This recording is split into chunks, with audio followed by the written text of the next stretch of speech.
Al ritmo de Jesús se trata de la gran historia de salvación que estamos viviendo. Nuestra vida y nuestros ritmos no se tratan en absoluto de lo que la cultura y el mundo determinan. Bien, eso está claro.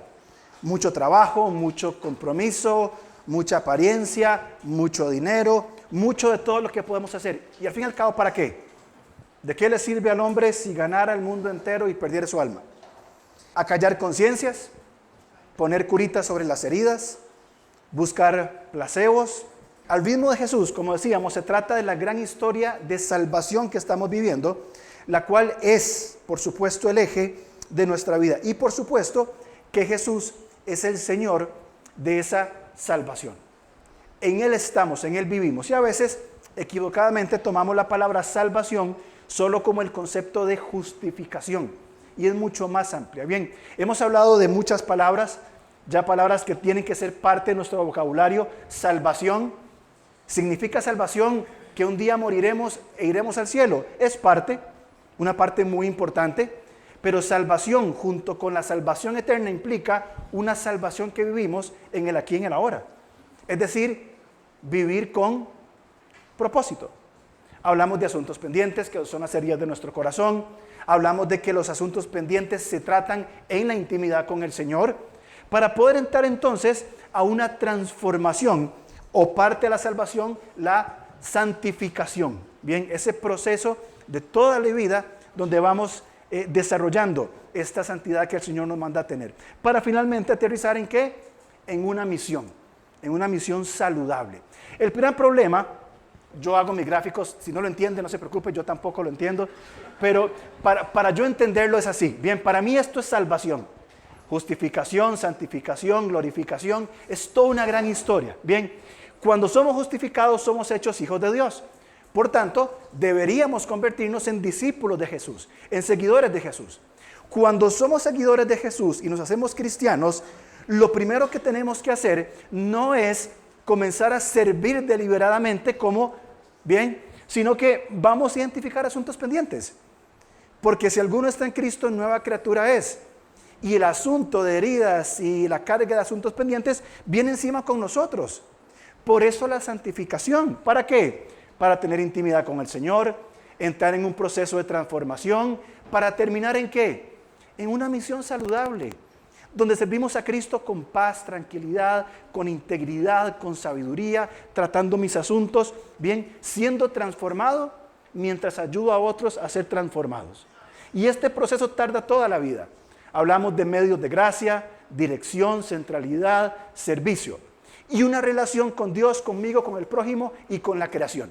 Es decir, nuestras líneas relacionales se van moviendo sanamente. ¿Por qué? Porque identificamos todos los dolores del alma. Los pecados que cometemos deliberadamente nos hieren. Los pecados que otros cometen hacia nosotros también nos hieren. Vivir en un mundo caído también nos hiere. El gran problema que tenemos muchos cristianos es que no queremos pasar por este proceso, sino que queremos ser hijos de Dios e inmediatamente salir a una misión. Porque en esta misión, si sirvo, me olvido de las cosas. Si estoy haciendo, me olvido de mis heridas, las puedo ocultar, maquillar, esconder. Pero sigo cargando una cantidad de heridas. Y pongámoslo en palabras como son. Pecados que cometemos deliberadamente. Pecados que otros cometen con nosotros. Y para evitar el conflicto, mejor no lo hablo, no le digo, porque qué pereza, mejor le dejo de hablar. O mejor murmuro de la otra persona. O mejor me voy de la iglesia por sí. Todos los cristianos son todos iguales. Y queremos venir a este aspecto, a este punto, olvidando todo esto demás, que es elemental.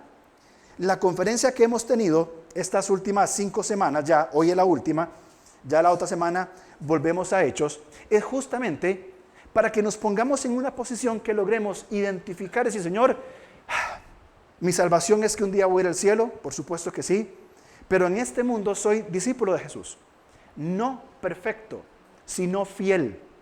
Y en esa fidelidad voy a caminar en un proceso de santificación donde voy a tratar mis problemas, mis pecados, mis asuntos, lo que me hicieron, lo que hice a otras personas.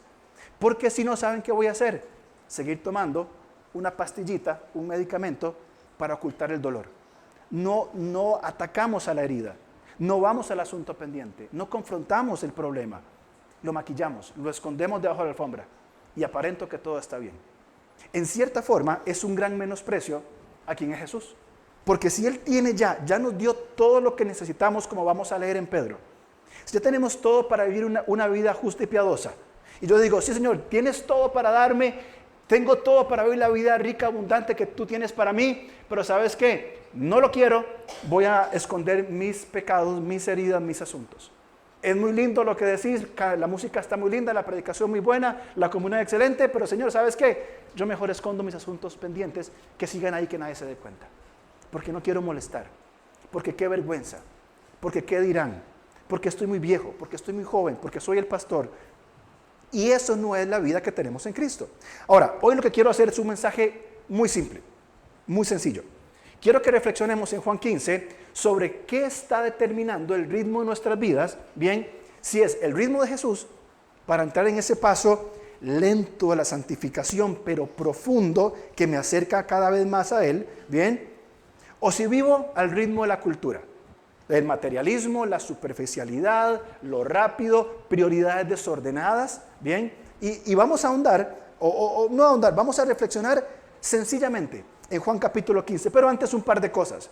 Cuando uno estudia la Biblia, uno no lee solamente el pasaje que tiene que leer todo, antes y después.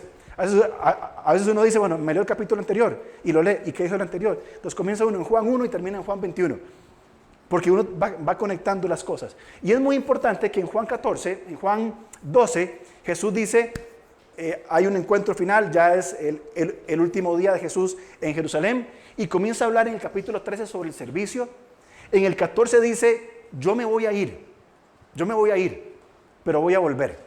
Y en el capítulo 15, cuando ya nos dijo que Él se iba a ir, Él dice, vean, yo me voy a ir, tranquilos, yo me voy a ir, no se preocupen, donde yo voy a estar, ustedes también van a estar. Ante la ausencia física de Jesús, Él dice, sí, pero voy a regresar. Muy bien. Y después les va a decir, yo me voy a regresar, pero ustedes tienen que aprender a permanecer en mí. Yo no voy a estar, pero ustedes van a depender de mí en permanencia. Y en el capítulo 16, ¿sabe qué va a decir? Y les voy a dejar el Espíritu Santo, para que mediante Él ustedes aprendan a permanecer en mí. Y realmente es un alivio saber que Jesús se va. Vamos a aprender a permanecer y por supuesto que Él nos va a dejar el Espíritu Santo. Básicamente, cuando hablamos del ritmo de Jesús y el ritmo de la cultura, podemos marcar un contraste muy específico. Muy bien, el ritmo de Jesús, ¿en qué se fundamenta? En la dependencia de Dios.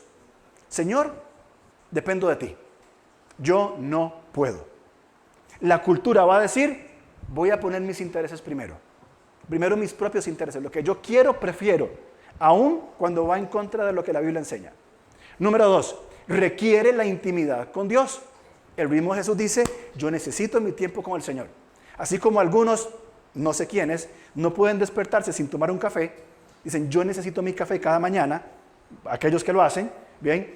Otros van a decir, la cultura va a decir, si tiene tiempo, tenga intimidad con Dios. Vea, yo estudio, trabajo, estoy casado, tengo hijas, hago esto, me quedan 10 minutos por día para buscar con el Señor, porque tengo otros intereses antes que mi intimidad con Él. Estoy muy ocupado, Señor, para intimidad contigo, entonces, vea, me queda un devocional de 1 minuto, el pan diario, que tengo mis grandes reservas con eso, y dése por servido. Reconoce y trata asuntos pendientes. La cultura los oculta o los disimula, los esconde. Dígame en qué lugar de la cultura nos alientan a una sana vulnerabilidad, a una rendición de cuentas, aún unos a otros. Procura los recursos de la transformación, la cultura los relega, los deja. Descansa en Dios en un servicio saludable al Señor. Y sirve para tapar y ocultar las heridas y acallar la conciencia. Bien, ahora, es importante que entendamos estos asuntos, porque tenemos que escoger. Bien, hay tantos textos, me acuerdo, por ejemplo, cuando Elías confronta a los profetas de Baal, ¿se acuerdan? Escojan hoy, ¿a quién van a servir? Si a los profetas, si a Baal y todos sus ídolos, o al Señor. Escojan ustedes. Dijo Elías, yo la tengo muy clara. Josué dijo lo mismo. Escogeos hoy a quién sirváis, pero mi casa y yo serviremos al Señor. ¿Ustedes quieren apartarse? Problema de ustedes. Pero Josué dijo, mi casa y yo serviremos al Señor. Cuando los discípulos se ofendieron, bien, y le dijeron a Jesús, Jesús, está siendo un poco descortés con la gente, se están ofendiendo. ¿Se acuerdan lo que Jesús le respondió? Se ofendieron, que se ofendan. ¿Quieren irse? ¿Quieren irse ustedes también? Váyase, dele. ¿Y qué respondió Pedro? Señor, ¿a dónde iremos? Si solo tú tienes palabras de vida eterna, ¿a dónde iremos? Es este llamado confrontativo. Y Jesús en Juan capítulo 15, vamos a ir ahí por favor, vamos a ver algunos principios muy importantes. Por ejemplo, el ritmo de Jesús va a aprender a priorizar las cosas. El ritmo de Jesús va a decir, yo necesito aprender a orar las Escrituras, porque yo no estoy orando, porque mi vida de oración es pobre y necesito depender del Señor y orar en Él. Voy a buscar ese tiempo. Cuando Jesús dice, Juan capítulo 15, vamos ahí por favor, cuando Jesús dice, yo soy la vid, vosotros los pámpanos, Alex nos enseñaba que cuando dice vosotros, se refiere a quién? A todos nosotros. Los pámpanos no son los pastores, misioneros y los más espirituales, es cada hijo de Dios. Por tanto, usted es un pámpano. Muy bien, si estamos en la vid, si somos creyentes, somos parte de estos pámpanos. Vamos a ir a Juan 15 y vamos a leer los primeros versículos y vamos a hacer una reflexión muy práctica, muy simple, muy sencilla, concluyendo este tiempo de conferencia el día de hoy. Juan capítulo 15, versículos 1 y la primera parte del 2. Yo soy la vid verdadera y mi Padre es el labrador. Todo pámpano que en mí no lleva fruto, lo quitará. En primer lugar aprendemos que el pámpano que no lleva fruto es quitado. La Escritura lo dice, no es algo que estamos inventando ni suponiendo, es quitado. Muy bien, ahora fíjense también en el versículo 6, Juan 15, 6. Dice, el que en mí no permanece será echado fuera como pámpano y se secará, y lo recogen y los echan en el fuego y arden. Lea conmigo por favor Mateo capítulo 13, versículos 18 hasta el 23. Porque Jesús en la parábola del sembrador también va a hacer mención de esto. Mateo 13, 18. Oíd pues vosotros la parábola del sembrador. Cuando alguno oye la palabra del reino y no la entiende, viene el malo y la arrebata lo que fue sembrado en su corazón. Este es el que fue sembrado junto al camino. Y el que fue sembrado en pedregales, este es el que oye la palabra y al momento la recibe con gozo, pero no tiene raíz en sí, sino que es de corta duración, pues al venir la aflicción o la persecución por causa de la palabra, luego tropieza. El que fue sembrado entre espinos, este es el que oye la palabra, pero el afán de este siglo y el engaño en las riquezas, déjeme meterle algo más, y el ritmo de la cultura, ahogan la palabra y se hace infructuosa. Hablamos que este pámpano, este primer pámpano que Jesús advierte, es quitado. Ahora entendemos que esto no habla de pérdida de salvación, bien, pero sí lo entendemos de no participar de la vida abundante que hay en Cristo Jesús. Son estas personas que están constantemente ocultando sus asuntos pendientes, que por no postrarse delante del Señor, por medio de la intimidad, presentar sus heridas ante Él y quieren acoplarse a los ritmos de este mundo, no traen fruto. Y aquí viene algo muy, muy importante. Es quitado. Podemos entender esto, es quitado. No de una salvación que tenemos, bien, pero sí de esa vida abundante en Cristo. Son los creyentes que andan, quiero decir, tropezando, estancados, sin madurar. Los que se preguntan, ay, si yo voy a la iglesia, le pido tanto a Dios, pero Él no hace nada de lo que yo quiero. Y más bien sufro y tengo problemas y sigo luchando. Dios no es un genio de la lámpara para cumplir mis caprichos, para nada. Él busca una intimidad sana con todos nosotros. Pero aquel que no permanece no trae fruto, si no trae fruto es quitado. Ahora, fíjense cómo continúa este versículo, la segunda parte del 2 y el versículo 3. Dice, y todo aquel que lleva fruto lo limpiará para que lleve más fruto. Ya vosotros estáis limpios por la palabra que os he hablado. Entonces, el que no trae fruto es quitado. Ahora, ¿qué pasa con el que trae fruto? El pámpano que trae fruto es podado. Los que saben de poda y de sembrar y demás, ¿verdad? Yo compré una plantita de albahaca, una de romero y otra, ¿qué era la otra? No me acuerdo la otra, para cocinar con con hierbas frescas en mi casa. Así que el primer día el romero, la albahaca, ¿verdad? Se me murieron. Se murieron. No funcionaron. Tengo que comprar más. Bien, no me pegó el romero, imagínense. Pero los que saben, ¿qué hacen? Podan. Le ponen fertilizante a la tierra, cortan las ramas que no están, si hay mala hierba, las ramitas. Bien, hay todo un trato. ¿Para qué? Para que crezca más. Ahora, cuando hablamos de la poda, sin duda alguna, estamos hablando de que eso tiene que ver con las pruebas. Las pruebas no son una adversidad negativa en nuestra vida, son oportunidades para crecer. Antes de esto, fíjense, primero, quiero decir esto. Si no traigo fruto, es porque no estoy permaneciendo en intimidad. Y esto es muy importante, porque el pámpano que no tiene permanencia es quitado, no tiene intimidad. Por tanto, si no tengo fruto, ¿por qué es? Porque no estoy en intimidad con el Señor. Es que no puedo cambiar, es que me cuesta tanto, es que no trato mis asuntos, no trato mis heridas. ¿No será porque no tenemos intimidad con Dios? ¿Será esa la clave? Que no creo el espacio para estar en el Señor y que Él me transforme. Yo creo que es por eso. Si no estamos creciendo, es porque no tenemos comunión con el Señor, intimidad con el Señor. Porque ahí sucede. Y si no soy parte de una comunidad de fe, donde sucede la transformación, donde sucede el unos a otros, ¿cómo va a haber transformación?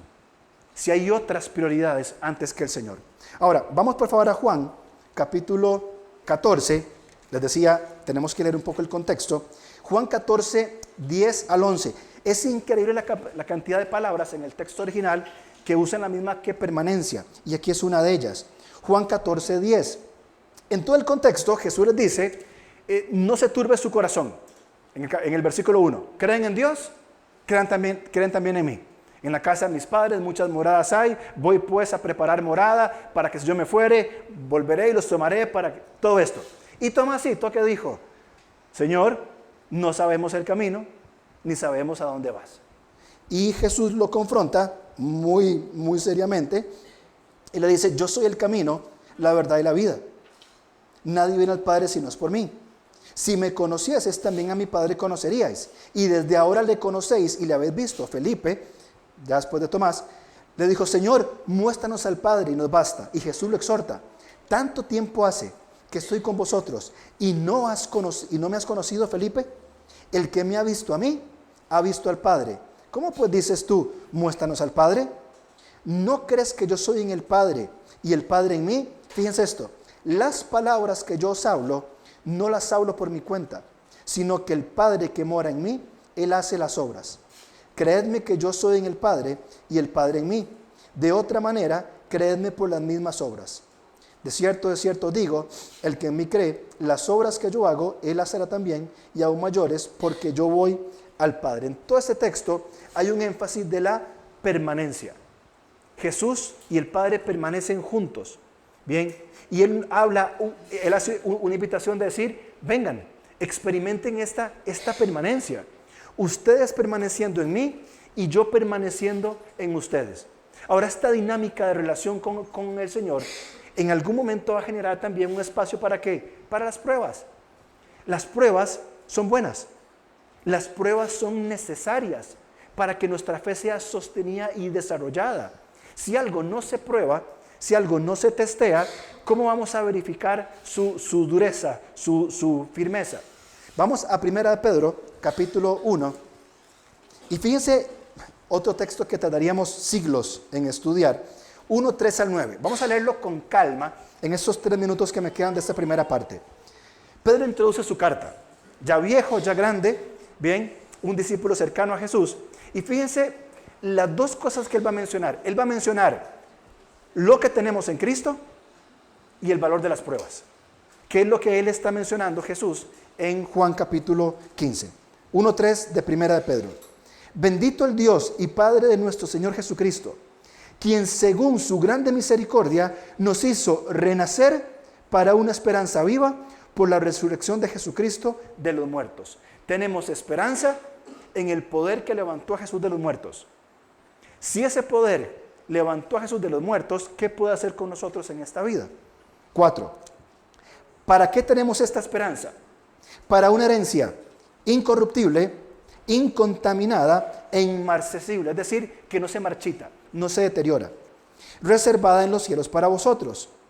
Vosotros que sois guardados por el poder de Dios mediante la fe, para alcanzar la salvación que está preparada para ser manifestada en el tiempo postrero.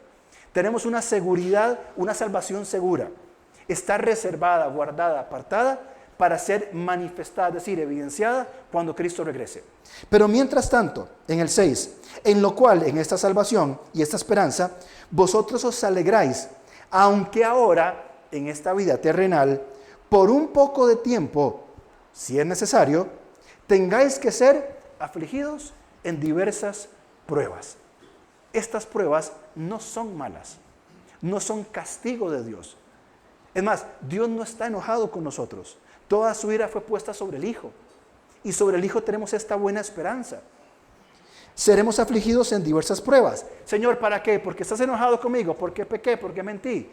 ¿Para qué? Para que sometida a prueba vuestra fe, mucho más preciosa que el oro, el cual, aunque perecedero, se prueba con fuego, sea hallada esta fe en alabanza y gloria y honra cuando sea manifestado Jesucristo, a quien amáis sin haberle visto, en quien creyendo, aunque no lo veáis, os alegráis con gozo inefable y glorioso, obteniendo el fin de vuestra fe, que es la salvación de vuestras almas. Lo leímos superficialmente, pero ¿qué nos dice? Hay una salvación esperada, reservada para nosotros, que ha de manifestarse. Mientras llegamos ahí, si es necesario que nuestra fe sea fortalecida, vamos a pasar por pruebas de todos colores. Las pequeñitas, las grandes, las cortas, las largas, etcétera. Tenemos que pasar. ¿Por qué? Porque la prueba de nuestra fe la va a fortalecer. Va a ser una fe más sólida. Esa es la poda. Si alguno trae fruto, entonces ahora todo me va a salir bien. He escuchado a más de una persona dentro y fuera de esta iglesia que me dicen, yo no entiendo, vengo a la iglesia, ofrendo, sirvo al Señor y todo me sale mal. Me enfermé, me pasó esto, me pasó lo otro, me quedé sin trabajo. ¿Ok? Dios está probando su fe. ¿Qué pasa si usted se mantiene fiel en esas pruebas? De unos cortos meses o muchísimos años. No va a ser nuestra fe más sólida, más firme, para que al final, cuando Cristo se presente y la esperanza sea consumada en esa manifestación, no haya esa expresión de adoración, porque aprendimos a permanecer en Él. ¿Hay fruto por la intimidad con el Señor? Sí, probablemente van a venir pruebas, porque las pruebas van a sostener nuestra fe. Santiago 1:19, un par de paginitas más para atrás nada más. Santiago 1:19. Por esto, amados míos, amados hermanos, todo hombre sea pronto para oír, tardo para hablar y tardo para airarse, porque la ira del hombre no obra la justicia de Dios. Por lo cual, desechando toda inmundicia y abundancia de malicia, recibid con mansedumbre la palabra implantada, la cual puede salvar vuestras almas. ¿Se acuerdan que en Juan capítulo 15 leímos de que ya fuimos limpios por la palabra? ¿Se acuerdan? Y aquí Santiago dice que seamos prontos para oír, tardo para hablar y tardo para airarse. Ese es el llamado. Porque desechando todas esas prácticas vamos a tener la palabra implantada, la cual puede salvar nuestras almas. Entonces, el pámpano que trae fruto es podado y tiene que ver con la prueba. Pero una vez podado y pasada esta prueba, esa palabra va a seguir trayendo más fruto en nosotros. ¿Por qué? Porque permanecemos en esa vida en intimidad con el Señor. Traigo mis asuntos pendientes, mis temas, mis pecados, y el Señor me va a transformar. Ahora, la historia no termina ahí. Hablamos entonces de que el fruto, que el pámpano que no lleva fruto va a ser quitado. Esto es no vivir la vida abundante que hay en Cristo, sino esa constante incertidumbre. Hablamos de que el pámpano que trae fruto va a ser podado para que traiga más fruto. Bien, y entendemos que las pruebas, los dolores, los sufrimientos no son un capricho de Dios, ni tampoco una casualidad de la vida, sino que en la soberanía de Dios estas pruebas fortalecen nuestra fe. Vamos a leer capítulo 15, versículos 4 al 8 de Juan. Dice versículo 8, en esto es glorificado mi Padre, en que llevéis mucho fruto, y seáis así mis discípulos. Como el Padre me ha amado, así también yo os he amado. Permaneced en mi amor. Si guardareis mis mandamientos, permaneceréis en mi amor, así como yo he guardado los mandamientos de mi Padre y permanezco en su amor. Estas cosas os he hablado para que mi gozo esté en vosotros y vuestro gozo sea cumplido. Este es mi mandamiento, que os améis unos a otros como yo os he amado. La tercera parte de este caminar en Juan capítulo 15 dice que el pámpano que permanece, que es podado, lleva mucho fruto. Cuando usted lea Juan capítulo 15, fíjese que el fruto va en un ascenso, bien, es más profundo. Cuando hablamos de fruto, hago la salvedad, Erwin lo mencionó la semana pasada, hablamos de este pasaje principalmente en Gálatas capítulo 5, donde dice que el fruto del Espíritu es amor, gozo, paz, paciencia, benignidad, bondad, fe, mansedumbre, templanza, que básicamente es ese carácter que el Señor va transformando, que Él va viviendo en nosotros. Vamos amando, vamos siendo bondadosos, vamos teniendo un dominio propio, no por nuestra capacidad, sino por una vida que Cristo vive en nosotros, por esta doble permanencia, yo en Cristo y Cristo en mí, y Él vive su vida a través de nosotros. Básicamente hablamos de una transformación de un carácter, no humano, sino en Cristo. Ahora ese fruto, bien, cada vez es más profundo, y aquí marca el énfasis de decir, si ustedes permanecen en mí, van a ser mis discípulos. Y hemos perdido de vista, yo creo, a nivel muy amplio y muy general, en la iglesia confundimos lo que implica ser hijo de Dios y lo que implica ser discípulo. Dijimos en otros mensajes que el problema de la iglesia a nivel general es que hay muchos cristianos, vienen a la iglesia, cantan, cristianos de domingo y listo. Y hay muy pocos discípulos. Bien, el discípulo es aquella persona que sigue a Jesús. El discípulo está con Jesús, es como Jesús, hace lo que Jesús hace. Bien, y va siguiendo esas pisadas de su maestro. Y por la intimidad con Dios va en un proceso de transformación. Juan dice entonces que el que permanece lleva mucho fruto. Y vuelvo a leer el versículo 8. En esto es glorificado mi Padre, en que llevéis mucho fruto y seáis así mis discípulos. El discípulo se distingue por llevar mucho fruto. Bien, el discípulo es un seguidor de Jesús. Ahora, ya dijimos, intimidad y prueba trae crecimiento. Y esta es parte de las dinámicas favoritas de Dios. Tengan comunión conmigo, van a venir las pruebas y esto va a traer crecimiento. Santiago podríamos leer, bien, que tengamos gozo cuando nos encontremos en diversas pruebas porque las pruebas fortalecen nuestra fe. Y él dice, y pidan sabiduría, yo la daré abundantemente y sin reproche. Ahora, vamos a Juan capítulo 12, porque Jesús viene hablando de este tema, y aquí va a poner el texto que leímos al principio, y volveremos al final a este texto, porque creo que es muy importante recordar lo que implica el renunciar a nosotros mismos. El discípulo renuncia a sí mismo, renuncia a los patrones de la cultura. El discípulo asume el ritmo de Jesús. El discípulo tiene intimidad con el Señor. El discípulo no es un fariseo. El discípulo sigue a Jesús. No es religioso. Va muriendo todos los días a sí mismo. Juan capítulo 12, versículos 24 y 26. Lo leímos y lo vamos a volver a leer. De cierto os digo, que si el grano de trigo no cae en la tierra y muere, queda solo. Pero si muere, lleva mucho fruto. El que ama su vida la perderá, y el que aborrece su vida en este mundo, para vida eterna la guardará. Si alguno me sirve, sígame. Y donde yo estuviere, allí también estará mi servidor. Si alguno me sirviere, mi Padre le honrará. Creo que es muy importante cuando hablamos de la idea de llevar mucho fruto. Ok, estoy llevando fruto, estoy creciendo. Y el Señor me va a probar, traigo fruto, hay prueba y traigo más fruto. Pero ahora habla de mucho fruto. Ahora, ¿cómo viene ese fruto? Viene de una permanencia en el Señor, en la intimidad con Él. Ahora, fíjense lo que implica. Juan 12, 24. De cierto les digo que si el grano de trigo no cae en tierra, muere, queda solo. Eso lo está hablando de Él mismo. Él dice, yo tengo que morir. Por el contexto que está dando aquí habla, voy a morir. De hecho, en el versículo 27, si usted lo lee, lo enfatiza. Ahora está turbada mi alma. ¿Y qué diré? Padre, sálvame de esta hora. Mas para esto ha llegado esta hora. Jesús habla de sí mismo. Yo no vine a la tierra para decir, vean, la salvación va a ser muy dolorosa, yo mejor voy a evitar la cruz y quedo como un modelo de vida y ya está.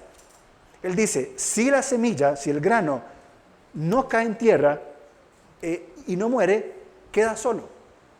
Y hay dos palabras muy importantes, aislado y sin propósito.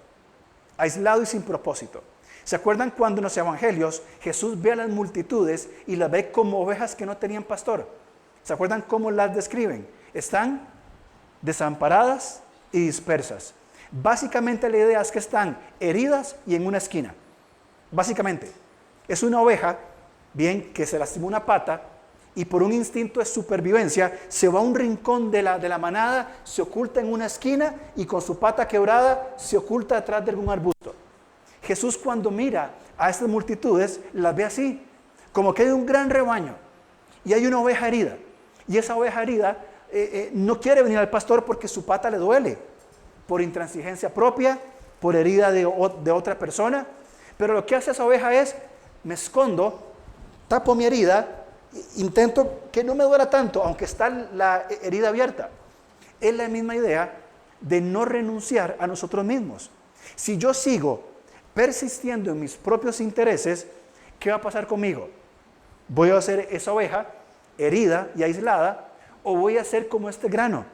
Un grano que va a estar aquí, que no murió, pero está aislado, solo y sin propósito. Jesús vino a cumplir el propósito por el cual Él se encarnó, a llegar a una cruz, a morir por nosotros. Y este llamado evidentemente implica primeramente a Jesús, pero también tiene que ver con nosotros. Hay un llamado, la vida cristiana es un llamado de renuncia. Señor, muero. Usualmente la tradición cristiana nos ha hecho vivir de momentos muy especiales, ¿verdad? Decir, bueno, yo me acuerdo a los 15 años que puse mi confianza en Cristo y a los 18 fui a un campamento y tiré un palito y a los 25 en una conferencia. Y está muy bien, excelente, es parte de la vida. Pero yo creo que el morir en nosotros es un asunto de todos los días. No es un evento aislado, un bonito recuerdo en un momento específico, 2 o 3 hitos en la historia de mi vida. Es levantarse cada día y decir, Señor, hoy voy a enfrentar el día con mi pecado, con mis dolores, con los de otros, en un mundo caído, pero tú estás conmigo. Tú estás, esa es tu promesa. Tú me llamaste a renunciar a mis deseos, mi voluntad, y tomar tu voluntad, hacer tu voluntad. Y Jesús mismo lo afirma aquí. ¿Qué voy a decir? Padre, sálvame a esta hora porque yo no quiero pasar por esto. Él entiende y lo afirma de que el grano tiene que morir. Si no muere, queda solo, sin propósito. Qué triste es que se nos vaya la vida, que lleguemos a nuestro lecho de muerte y digamos, se me fue la vida. Y lo hemos hablado yo un par de veces esto. Aquella frase de aquella persona que decía, vive de tal manera que cuando llegue el momento de tu muerte, solamente tengas que ocuparte de eso. No tengo nada pendiente. No deje nada en las tareas por hacer, asuntos por resolver, temas por tratar, personas que perdonar, heridas que confesar. Todo fue tratado. Y es un asunto de todos los días, de cada día. Señor, aquí estoy. Gracias por que me estás transformando y hoy puedo madurar, hoy puedo crecer. Pero implica una renuncia diaria. De hecho, llegar a la parte final y nos va a decir, tiene que morir. Pero si muere, dice el versículo 24, pero si muere, lleva mucho fruto. Lo mismo que dijo Juan en el capítulo 14, o Jesús en el capítulo 15. El pámpano que permanece después de ser podado lleva mucho fruto, porque su fe es sólida, porque ha sabido responder a esas situaciones de la vida. Entonces, este fruto sigue creciendo. Somos discípulos de Jesús. Pero queda una mención más. El pámpano que permanece en el amor del Hijo lleva fruto perenne. Fruto que permanece.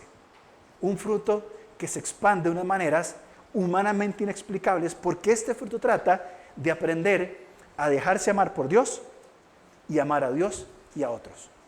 Es una vida, como diría Hebreos, superior, donde ya el amor del Señor, hay un fruto que Él trae, donde entiendo lo que implica que me deje amar por el Señor. Y para dejarnos amar por el Señor tenemos que entrar en su ritmo, en sus prioridades. Veamos por favor versículo 9 en adelante, de capítulo 15 de Juan. Dice Juan 15:9, como el Padre me ha amado, así también yo os he amado. Permaneced en mi amor. ¿Ven esto? Me dejo amar por el Señor y puedo amar al Señor. Como el Padre me ha amado, me dejo amar, así también yo os he amado. Permaneced en mi amor. Si guardareis mis mandamientos, permaneceréis en mi amor, así como yo he guardado los mandamientos de mi Padre y permanezco en su amor. Estas cosas os he hablado para que mi gozo esté en vosotros. 12. Este es mi mandamiento, que os améis unos a otros como yo os he amado. ¿Se acuerdan cuáles son los dos mandamientos más importantes que Jesús mismo dijo? ¿Cuál es el mayor mandamiento? Amarás al Señor tu Dios con toda tu mente, con toda tu alma, con todas tus fuerzas y con todo tu corazón. Y el segundo es amarás a tu prójimo como a ti mismo. Por eso están ahí puestos estos rótulos, no para que sean bonitos. Es para recordar estos énfasis. Amo al Señor, me dejo amar por el Señor, amo al Señor, amo al prójimo y finalmente puedo servir al mundo. Ese es el orden que el Señor ha establecido. Y Juan cuando dice, ustedes pueden traer un fruto que permanezca en la vida de otras personas, es el amarse unos a otros. No hay nada más importante que entender que este fruto que el Señor trae necesariamente tiene que verse reflejado en el amor a otras personas. El fruto en el trabajo en otras personas. Cuando le comparto el evangelio a una persona que no conoce de Cristo. Cuando me coloco al lado de un hermano que está sufriendo y lo aliento. Cuando en amor confronto a un hermano que está en pecado y lo exhorto a un arrepentimiento genuino. Cuando vivo la vida con mi hermano y comienzo a invertir el fruto, los dones, el tiempo en amar a otra persona como Cristo me ama a mí. Es decir, cuando comienzo a tratar a otros como el Señor me está tratando a mí. Esa es la regla de oro. Traten a su prójimo como quisiera que los traten a ustedes. Entonces yo pregunto, ¿cómo nos trata Dios? ¿Es un Dios distante, separado de nosotros, indiferente, irrelevante en nuestra vida, ausente? Por supuesto que no. Creo que nuestra experiencia con Dios es de saber que Él está cercano, que la comunión íntima de Jehová es con los que le temen, que Él se acerca, que siempre ha estado acercándose a la humanidad. Hizo al hombre, hizo al mundo, Él vino, envía símbolos como un pueblo, como un templo, como un tabernáculo. Envía a su Hijo, envía a su Espíritu y finalmente vendrá a morar con nosotros. Él siempre está cercano a nosotros. De esa manera es muy importante que aprendamos nosotros o sigamos aprendiendo cómo tratar también nosotros al prójimo, a aquellas personas que están cerca. Este fruto marca, creo yo, el ritmo de Jesús. Permanecer en el amor de Dios es el ritmo de Jesús. Vamos de vuelta a Juan capítulo 14, versículos 22 en adelante. Habla Judas, no el Iscariote. Le dijo Judas, no el Iscariote, ya él había salido. Señor, ¿cómo es que te manifestarás a nosotros y no al mundo? Respondió Jesús, el que me ama, mi palabra guardará. Y mi Padre le amará y vendrá y haremos morada, permanencia, la misma palabra en el texto griego, meno, es lo mismo. Haremos permanencia con Él. El que no me ama, no guarda mis palabras. Y la palabra que habéis oído no es mía, sino del Padre que me envió. Estas cosas, os he dicho estas cosas estando con vosotros. Mas el Consolador, el Espíritu Santo, a quien mi Padre enviará en mi nombre, Él os enseñará todas las cosas y os recordará todo lo que yo os he dicho. Fíjense otra vez en el 23. El que me ama, mi palabra guardará. 24. El que no me ama, no guarda mi palabra. Por más sencilla y simple que sea esta pregunta, es la que yo me hago. Honestamente, sinceramente, yo, Alonso, ¿guardo la palabra del Señor o no? Porque ahí va a demostrar si le amo o no según ese texto. Es decir, si yo me coloco cada mañana y digo, Señor, voy a vivir la vida a mi antojo y a mis caprichos, voy a hacer lo que me plazca, voy a hacer mi estilo de vida, no voy a seguir sus mandamientos, no hago de su palabra. Pero si cada mañana yo me levanto y digo, Señor, necesito y quiero hacer tu voluntad, creo el espacio donde estoy en la palabra y en la oración, así como Erwin nos enseñaba la semana pasada de orar las Escrituras, o de tomar un texto, leer y reflexionar sobre él. Algunos van a escribir, otros van a reflexionar, otros van a cantar, otros van a asimilar el texto de una u otra manera, van a buscar diferentes espacios. Pero al fin y al cabo, Señor, hoy necesito y quiero guardar tus mandamientos porque te amo. Porque quiero asumir el ritmo que tú traes a mi vida. El ritmo que el mundo me está queriendo consumir cada mañana es que me levante y salga a hacer un montón de cosas y que Dios sea, si me queda tiempo, que Dios sea una tarea más en mis días. Algo más, comunión con Dios, check. Cambiar el aceite del carro, check. Eso no es la intimidad que transforma. Es una superficialidad. Y estamos llamados, todos los pámpanos, a permanecer en Él. Aprender a ser amado por Dios para amar a Dios y al prójimo. Señor, aquí estoy. Y creo que la exhortación que Juan hace es bastante importante. Ahora, fíjense cómo termina el versículo 15. Ya no llamaré siervos, porque el siervo no sabe lo que hace su Señor. Pero os he llamado amigos, porque todas las cosas que doy mi Padre os las he hecho, os las he dado a conocer. No me elegisteis vosotros a mí, sino que yo os elegí a vosotros y os he puesto para que vayáis y llevéis fruto, y vuestro fruto permanezca. En todo lo que pidiereis al Padre en mi nombre, Él os lo dé. Esto os mando, que os améis unos a otros. La Biblia habla del amigo de Dios, Abraham. Y estos textos hablan sobre Abraham, el amigo de Dios. Y leamos rápidamente el texto en Santiago. Ahí pueden guardar ustedes la referencia. Santiago enseña sobre esto, 2:23. Dice, y se cumplió la escritura que dice, Abraham creyó a Dios y le fue contado por justicia y fue llamado amigo de Dios. Este concepto de amigo es mucho más cercano, más personal. Es el concepto de que ya no son los siervos quien no les digo las cosas, son mis amigos. Los tengo, están muy cerca. Y esta actitud creo que es una invitación muy general para entender un concepto de intimidad. Somos amigos de Dios o podemos ser amigos de Dios. Somos hijos de Dios. Romanos va a decir que podemos clamar a Dios como Abba Padre.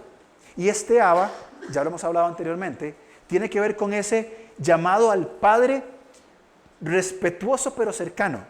Como cuando un niño viene donde su abuelito y le tiene un nombre, cualquiera que sea, y se acerca y le dice, Abba. Esa cercanía, confianza, esa seguridad de que no va a ser rechazado. Y el abuelo, el padre, lo acepta con toda su gracia. Esa intimidad, esa confianza segura. Eso es lo que nosotros como amigos de Dios o como hijos de Dios podemos tener. Tenemos un Abba muy grande, un Abba rico en todo sentido de la palabra. Un Abba que nos da todo lo que necesitamos para la vida y la piedad, todo. Y estando nosotros heridos con asuntos pendientes, nuestro Abba nos ve de lejos y dice, aquí estoy, vengan. Pero la respuesta que optamos es seguir ocultando nuestras heridas, probablemente con más pecado, con otros recursos que no sanan, que tapan, que es un placebo nada más, y que simplemente me hace quedarme aquí. Vuelvo a ver, sé que Él tiene todo, pero yo no quiero apropiarme. Yo no quiero permanecer, yo no quiero morar ahí, porque tengo miedo, temor, inseguridad, creo que así es mejor, prefiero mi voluntad que la suya, antes de ir al lugar donde puedo ser sanado, venir a quien tiene los recursos y que Él entonces me sane. Y no es una sanidad, no es un juicio por compromiso superficial. Él va a sanar nuestras heridas de adentro hacia afuera. ¿Cuándo? Cuando nos presentemos delante de Él. Termino con un texto en Lucas capítulo 9. Antes de leer Lucas, quiero leer rápidamente esto. El ritmo de Jesús es vivir según las prioridades correctas de la vida, ordenadas en función de Dios y la verdad revelada. Lo que implica negarse a sí mismo, tomar mi cruz y seguirle cada día en los tiempos y formas de Dios. Lucas 9:23, un pasaje muy, muy interesante, todo lo que sucede alrededor. Pero dice, y decía a todos, si alguno quiere venir en pos de mí, niéguese a sí mismo, tome su cruz y sígame. Este es el distintivo del discípulo. El discípulo entiende esto. Jesús dice, si alguno, ¿quién es alguno? Algunos son todos. Algunos son los pámpanos, quien quiera que sea. Si alguno de este lugar, no sé, somos acá unas 80 personas quizá. Si alguno de las 80 personas quiere venir en pos de mí, hay un llamado muy sólido de parte del Señor, muy certero. En primer lugar, niéguese a sí mismo. Y esto implica renunciar a mi voluntad, mis formas, mis deseos, mis caprichos, mis intereses, mis prioridades. Ahora, no estoy diciendo que esto implica, dejo todo y me voy para Asia de misionero a vivir en un monasterio y no estamos hablando de esto. Estamos hablando de vivir la vida que tengo hoy, el lugar donde Dios me colocó, el trabajo, la familia, la comunidad, el círculo de influencia donde Él me colocó, renunciando a mi voluntad, diciéndome a mí, no voy a hacer lo que yo quiero, porque viene una segunda cláusula, tome su cruz cada día. Lucas es el único que especifica que es un asunto de cada día. Ahora, tomar la cruz no es una carga. A veces se habla, ay, este matrimonio es como una cruz encima, ¿verdad? No lo digo por el mío, por supuesto que no, jamás, nunca. Pero se toma la cruz como algo malo. Pero la cruz tiene que ver con la voluntad de Dios. Para Jesús, la cruz fue la voluntad de Dios. Y Él dijo, ¿qué voy a hacer? ¿Voy a escapar de esto? No, yo lo voy a hacer. Esa es la voluntad del Padre. Padre, si es posible, pasa a mí esta copa, pero no sea mi voluntad, sino la tuya. Voy a tomar mi cruz. Y tomar nuestra cruz no significa un autoflagelo, un autocastigo, un sacrificio sin sentido. Implica que voy a alinearme a su voluntad. Señor, no voy a hacer mi voluntad, quiero hacer la tuya. Ahora, ¿cómo entendemos cuál es la voluntad de Dios?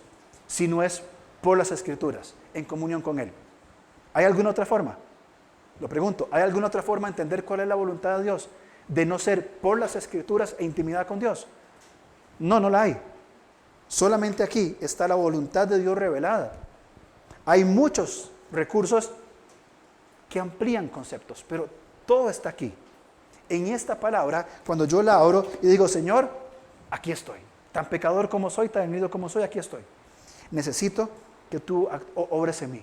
Quiero hacer tu voluntad. ¿Cómo sé yo a qué cosas de mi voluntad debo renunciar si no es por lo que la palabra me enseña y que forme una convicción en mí? El pecado que debo dejar, relaciones a las cuales debo dejar también, formas de vida improductivas hablando de la intimidad con el Señor. ¿Dónde vamos a ir? No lo hay. Y tercero, le dice, sígame. Y ese sígame es cada día, es diario. No es un asunto de una única vez, no es un evento de un lugar, de un solo momento.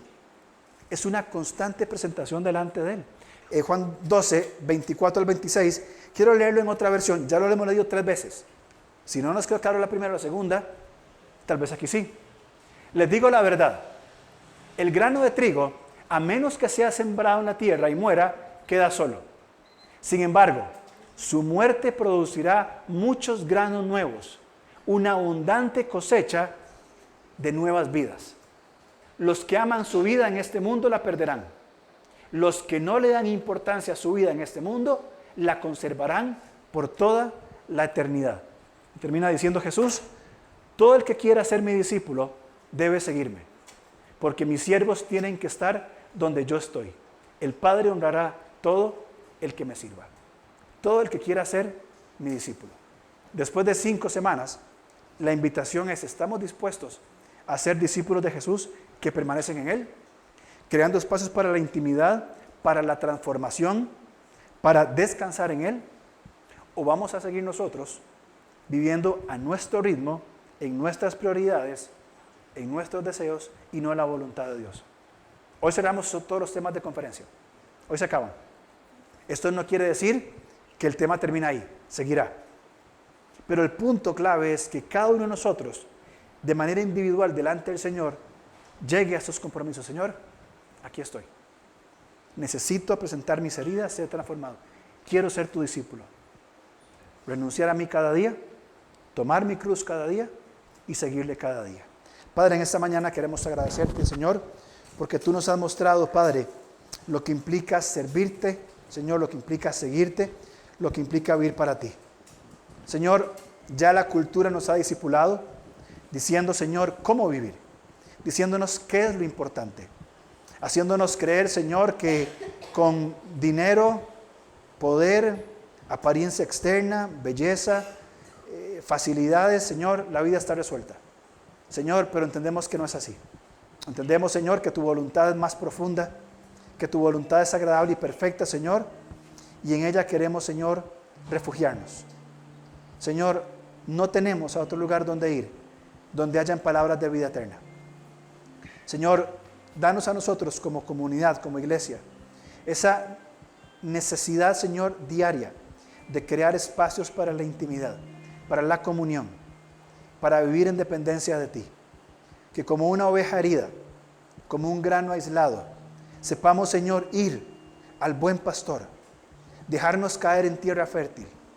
Señor, responder a nuestros dolores y situaciones, Señor, de la vida desde una intimidad contigo, para buscar, Señor, una comunión transformadora y un fruto, Señor, que traiga más fruto, que permanezca, Señor, para ser tus discípulos.